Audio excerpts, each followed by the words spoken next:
Hey guys, how are you doing? My name is Peter, a photographer and a journalist from pdmdigitaltv. I'm back again with a very interesting story that made headline yesterday night of 4 filmmakers who were arrested yesterday in Karen, and their names are Brian Adagara, Chris Wamai, Mark Kalubui, Nick Wabugu.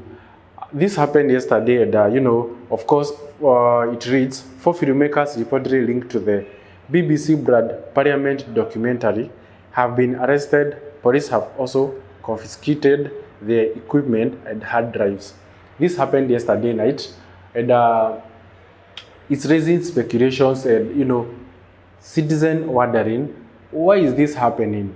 When did it dawn that media has no freedom? Because we were doing Bugerananchi, and I was asking someone if Mohamed Ali, the MP for Nyari, during his time, he did major documentaries. Even international stations have done major documentaries, even in Osama bin Laden, COVID-19, as in issues that are of concern, global concern, or concern in a particular nation. But we have not had a particular time a government taking action against people trying to expose the bad things about the government. Remember, media is the watchdog of the government, just like opposition is the watchdog of the ruling party of a nation or a country.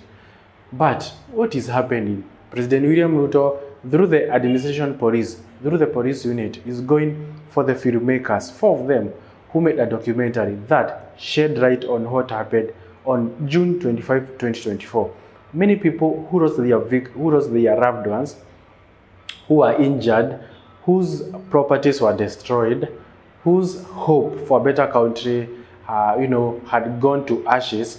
They got a closure of details of things that happened, details that Kenyan media houses were not able to shed light to, but an international station shed light to.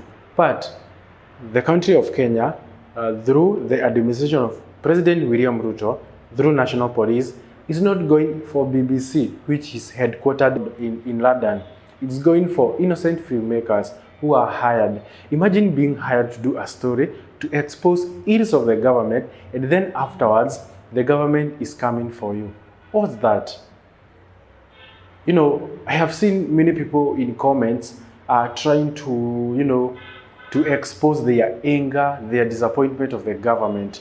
Just like a few days ago, we did a story in Bugerananchi Chagam of a Mombasa youth who was, exposing government and these agencies that are calling people with pretense of they will take them to abroad for Ruto job. You remember Ruto jobs that, they made better part of last year's headlines of, he has gone to Malaysia, Germany, he has secured jobs, Saudi Arabia, they want 5,000 nurses, they want 10,000 firemen, soldiers,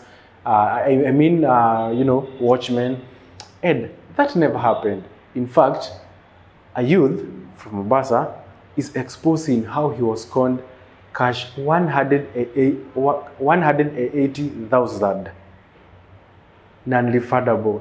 He never went. He is coming back to Chagamo, trying, to plead the government. Why are you allowing these fake agencies to operate? Yet, they are not doing what they go to innocent youths to say. People are selling pieces of rad.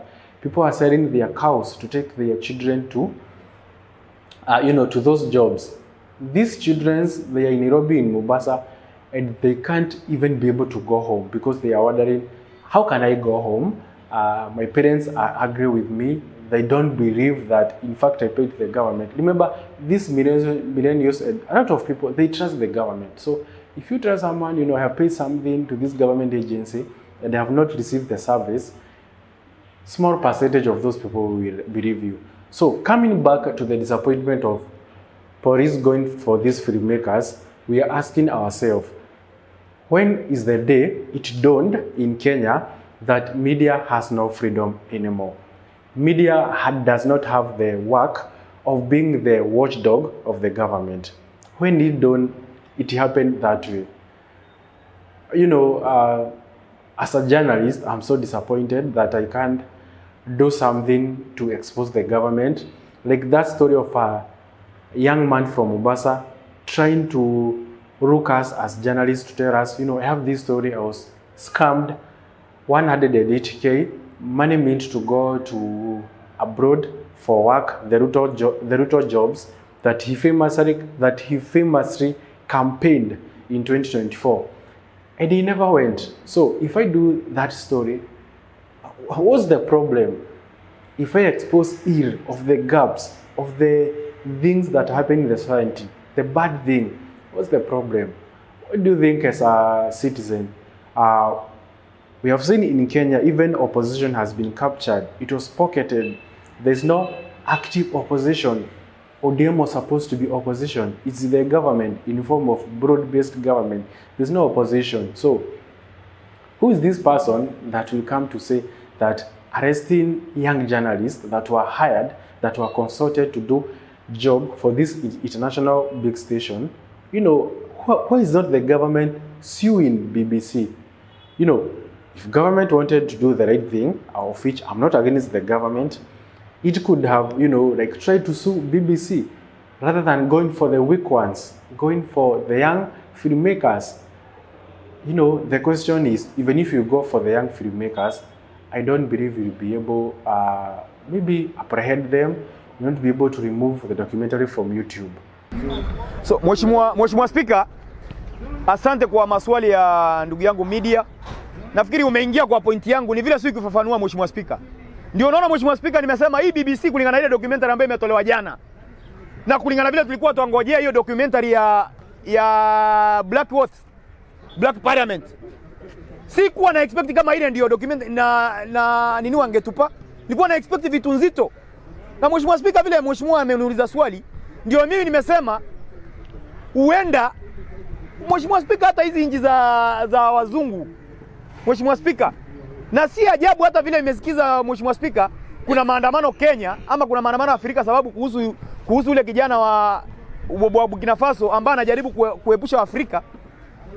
Inaweza kuwa ni njia moja ya kutaka kudivert attention Mheshimiwa Speaker. Na hivyo Mheshimiwa Speaker, sisemi ya kwamba kile kitu kilifanyika Kenya, mimi nailaumu Mheshimiwa Speaker. Lakini kulingana na ile BBC ama kulingana na ile Mheshimiwa vile umeuliza ya kwamba mbona serikali imeiweka kando, Mheshimiwa Speaker, ukiona kile kitu ambacho kilifanyika Kenya Mheshimiwa Speaker, sio kitu ambayo ni kitu ya kurejea. Na Mheshimiwa Speaker, mimi serikali kulingana vile nimeona, huenda imeona ya kwamba hii kitu ni kama inaletwa kama uchochezi Mheshimiwa Speaker. Sababu ni kidonda ambayo iko ambayo inaendelea kutafutiwa suluhisho, na ni kama ni kidonda tena, ni kama mtu anachimbua kidonda Mheshimiwa Speaker. So nafikiri katika serikali kama wameona tena ni kama ni kitu ambao ni kama ni kidonda tena, ni kama inaanza kuchemua, itaweza kuchemsha nini mioyo za vijana ama nyoyo za Wakenya Mheshimiwa Speaker.